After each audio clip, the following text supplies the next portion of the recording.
कोणाकोणाला हे फळ ओळखू आले सांगा बरं, कशाचं फळ आहे हे? आरो तुला ओळखू आलं ना?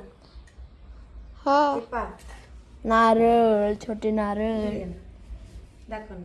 हे पहा पकलेले आहेत आणि नारळासारखे दिसतात का नाही? पहा असे नारळासारखे दिसतात. हे काय तुम्हाला सांगते तर हे ह्यांनी ना कोकणला गेलेले, कोकणातून सुपारी आणल्यात. पहा ना किती छान दिसतात, जवळून दाखव ना.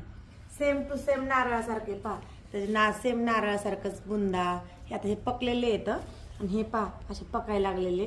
आता हे उन्हामध्ये वाळ्या घालायचे आणि वाळल्यानंतर ते असे आपण जसं नारळ सोलतो ना तसं ते सोलायचे आणि त्यात नागमध्ये सुपारी निघते वाटतं.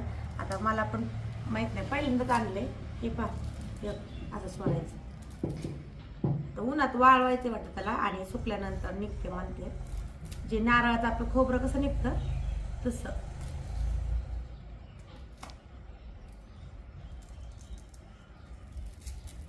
हे असं.